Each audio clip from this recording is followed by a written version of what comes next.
जय जिनेन्द्र बंधु, आज मैं आपसे एक बहुत ही गंभीर मुद्दे पर चर्चा करने वाला हूं। हम देख रहे हैं हमारे जैन मंदिरों में विगत कई दिनों से यानी कई वर्षों से चोरियां बहुत होने लगी हैं। क्या हमने कभी इस पर विचार किया है कि किन कारणों से चोरियां हो रही हैं और उन कारणों पर विचार करके हमने उन कारणों पर अंकुश लगाने का प्रयास किया है? जहां जहां चोरियां हुई हैं, कभी वहां के श्रावकों से आप बात करके देखना, 1 महीने 2 महीने के लिए पूरा एक मातम सा छा जाता है और श्री भगवान की प्रतिमा के साथ में जो अभिनय होती है, उस अभिनय का तो हम कुछ व्याख्यान नहीं कर सकते। उसके बाद में मंदिरों में पुलिस आती है तो और भी अशुद्धियां होती हैं, वेदियों की, मूर्तियों की फिंगरप्रिंट आदि लिए जाते हैं। तो विचारणीय बात यह है कि जैन मंदिर में चोरियां हो क्यों रही हैं। जैसे आपको पता है कि बहुत सारे ऐसे जो वर्ग हैं जो जैन धर्म को मिटाने के बारे में विचार कर रहे हैं और गुजरात में, राजस्थान में कई साधु साध्वियों को एक्सीडेंट के माध्यम से मृत्यु के घाट पर उतारा जा रहा है। अभी अभी ही एक जोधपुर से भी वीडियो आया था, आपने देखा होगा। आरूप मंडल जैसे जो अज्ञानी लोग हैं, जो ये मानते हैं कि किसी के धर्म को मिटा देंगे तो शायद जन्नत मिल जाएगी, मोक्ष मिल जाएगा, सुख मिल जाएगा, परंतु किसी को भी दुख देकर के कोई भी जीव आज तक सुखी नहीं हुआ है। कुछ लोगों ने तो ऐसी भी कस्में खाई हैं कि हम जैन मंदिर की चोरियां करेंगे। तो विचारणीय बात यह है कि चोरी हो क्यों रही है। पहली बात तो ये, हमारे वीतराग भगवान, वीतराग मंदिर, जहां वीतरागता के अलावा कुछ भी चुराने के लिए नहीं होता था पहले, परंतु आज चोर घुस रहे हैं तो क्या वो वीतरागता को चुराने के लिए आते हैं, या आपने जो वित्त वहां पर एकत्रित कर रखा है, धन, सोना, चांदी, या उसके माध्यम से जो भी आपकी पूज्य वस्तुएं हैं स्वर्ण चांदी की, उसको लेने आते हैं। निश्चित से मान के चलिए कि वह जो अमूल्य वस्तु है, जिसे संसार में मूल्यवान माना है, धन आदि है, उसको ही उठाने के लिए आते हैं, चुराने के लिए आते हैं। मंदिर में रखी हुई जो गुप्त भंडार है, ये भी चोरी में कारण बनते हैं। सोने चांदी की प्रतिमाएं हैं, कलश हैं, छत्र है, चमर है, भामंडल है, ये सब भी मंदिर की चोरी में कारण बनते हैं। तो क्या है, मंदिरों में नहीं होना चाहिए? ये विचारणीय है कि समय अनुसार अगर आपके घर में चैत्यालय है तो आप वहां पर 24 घंटे रहते हैं, आप कुछ भी सोने चांदी की प्रतिमा रखें, कुछ भी करें, परंतु एक किसी कैमरे के भरोसे या किसी चौकीदार के भरोसे हम करोड़ों का सोना चांदी मंदिर में रखते हैं, तो ये बुद्धिमानी नहीं है हमारी।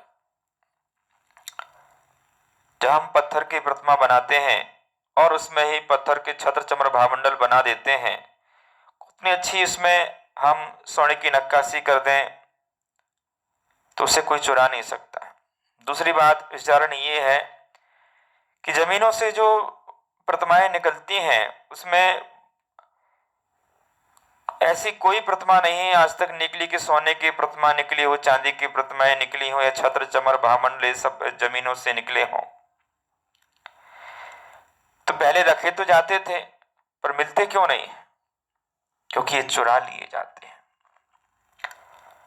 जब भी निकलती पत्थर की प्रतिमा ही निकलती है, अर्थात कि हमारा इतिहास पत्थर ही बतलाता है। छोटी छोटी पीतल की प्रतिमाएं यह भी रखना मैं उचित नहीं समझता। दर्शन पूजा आपको करना है, एक विशाल अच्छी 11 फीट की, 5 फीट की, 7 फीट की, 21 फीट की, ऐसी बढ़िया विशाल प्रतिमा आप रखिए और इसी प्रतिमा का अभिषेक भी करें। सोने चांदी के कलशों से आपको अभिषेक करना, अपने घर से लेकर के आइए और घर ले जाइए।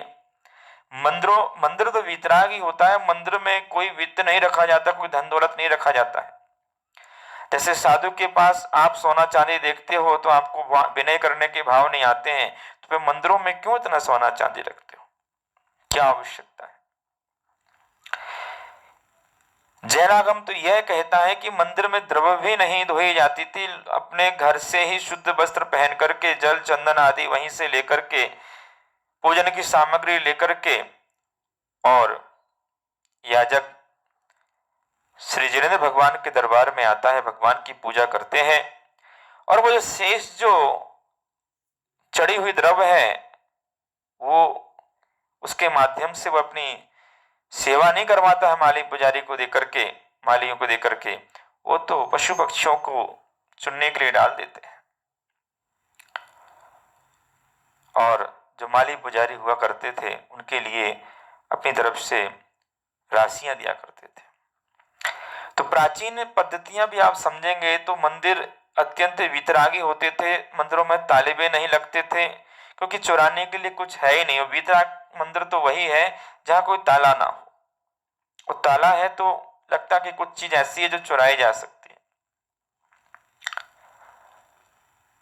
हम दिखाने के लिए जो आज निरंतर सोना चांदी आदि आदि जो दान कर रहे हैं, ये दान आप निश्चित से मान के चलिए कि ये लोगों की चोर चुरा करके ले जाएंगे, उससे पाप की क्रियाएं करेंगे, अयासी करेंगे, और मंदिर में जो अशुद्धियां होती वो अलग होती हैं। अगर आपको दान ही करना है तो ऐसा दान करें कि लोग उसे चुरा ना सके। और विशाल काय आप एक पत्थर की प्रतिमा बना करके रख देते हो, विराजमान कर देते हो, लोग तोड़ तो सकते हैं पर चुरा नहीं सकते। और याद रखना, जिन जिन लोगों ने हमारे इतिहास को तोड़ा है, मिटाया है, वो टूटा है हुआ इतिहास भी ये बतलाता है कि मैं 2000 साल प्राचीन हूं। आप देवगढ़ में जाइए, पचराई में जाइए, और भी जहां खंडित प्रतिमाएं आपको मिलेंगी, मंदिर मिलेंगे, वो पत्थर उसकी जो कला, जो शिल्प कला और प्रशस्ति इस बात की गवाह है, वो बतलाती है कि जैन इतिहास कितना प्राचीन है, था और है। सोना चांदी तो चुरा लिया जाता है। नेमीचंद्र आचार्य ने जिन मंदिर में बैठ करके जो कर्मकांड आदि ग्रंथ की रचना की थी, उसमें विवरण आता है कि वहां पर एक अमूल्य प्रतिमा थी, परंतु वो आज अमूल्य प्रतिमा वहां नहीं है। कहां गई? चुरा ली गई। तो निश्चित से मान के चलिए कि सिर्फ आपकी ये धन दौलत लोगों को लूटने के लिए है, उसका कोई सदुपयोग नहीं होगा।